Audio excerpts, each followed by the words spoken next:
श्लोक 69 पाठ 2 गीता का सार दूसरा पाठ।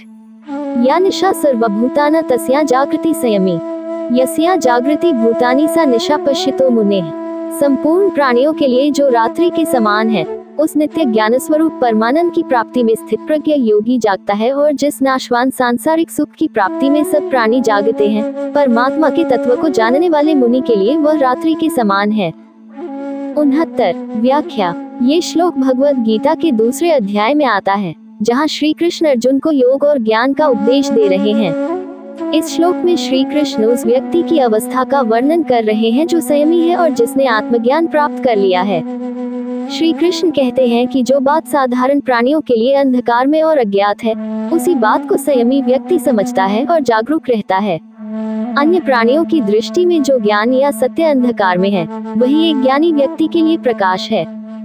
इसका अर्थ यह है कि साधारण मनुष्य भौतिक सुख सुविधाओं, इच्छाओं और वासनाओं में उलझे रहते हैं। उनके लिए आत्मा का ज्ञान और आत्मा का अनुभव किसी अंधेरी रात की तरह होता है, जिसे वे देख नहीं पाते। वहीं एक संयमी व्यक्ति, जिसने अपनी इंद्रियों पर नियंत्रण कर लिया है और आत्मज्ञान को प्राप्त कर लिया है, वह इस अंधकार को पार करके सत्य को देख पाता है। वह सांसारिक इच्छाओं और मोह माया के अंधकार से ऊपर उठ चुका होता है और उसे आत्मज्ञान का प्रकाश दिखाई देता है।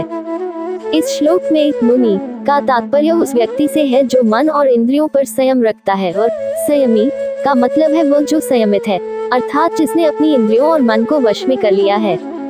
इस प्रकार इस श्लोक का सार यह है कि जो व्यक्ति संयमी और आत्मज्ञानी होता है, वह उस सत्य को देख सकता है जो अन्य सामान्य प्राणियों के लिए अदृश्य और अज्ञात रहता है। साधारण व्यक्ति जिन चीजों में रात्रि अंधकार अनुभव करते हैं, वही एक ज्ञानी व्यक्ति के लिए दिन प्रकाश के समान होती हैं।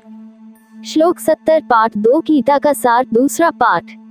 आपूर्यमानं जल प्रतिष्ठ समुद्रमापः प्रविशन्ति यद्वत् तद्वत् कामायं प्रविशन्ति सवे स शान्तिमाप्नोति न काम कामी। जैसे नाना नदियों के जल सब ओर से परिपूर्ण अचल प्रतिष्ठा वाले समुद्र में उसको विचलित न करते हुए ही समा जाते हैं, वैसे ही सब भोग जिस स्थितप्रज्ञ पुरुष में किसी प्रकार का विकार उत्पन्न किए बिना ही समा जाते हैं, वही पुरुष परम शांति को प्राप्त होता है, भोगों को चाहने वाला नहीं। 70 व्याख्या। इस श्लोक में भगवान श्री कृष्ण ने शांति की प्राप्ति के मार्ग को समझाया है। उन्होंने समुद्र का उदाहरण देकर बताया है कि जैसे समुद्र में कितनी ही नदियां आकर मिलती हैं, फिर भी वह अपनी सीमा नहीं लांघता, वैसे ही एक स्थिर बुद्धि वाले व्यक्ति की स्थिति होती है। समुद्र कितना भी भर जाए, वह शांत रहता है और अपनी सीमा का उल्लंघन नहीं करता। उसी प्रकार एक ज्ञानी और आत्मनियंत्रित व्यक्ति में कितनी भी इच्छाएं प्रवेश करें, वे उसे विचलित नहीं कर पाती। वह व्यक्ति अपनी स्थिति में स्थिर रहता है और अपनी शांति को बनाए रखता है। इससे ये स्पष्ट होता है कि असली शांति वही प्राप्त कर सकता है जो इच्छाओं के प्रवाह में बहता नहीं है। कामनाओं का होना स्वाभाविक है, परंतु उनसे प्रभावित न होना एक बड़ी साधना है। जिसने ये साधना प्राप्त कर ली, वही सच्ची शांति का अनुभव कर सकता है। दूसरी ओर जो व्यक्ति निरंतर अपनी इच्छाओं के पीछे भागता रहता है, वह कभी शांति का अनुभव नहीं कर सकता, क्योंकि उसकी इच्छाएं कभी समाप्त नहीं होती।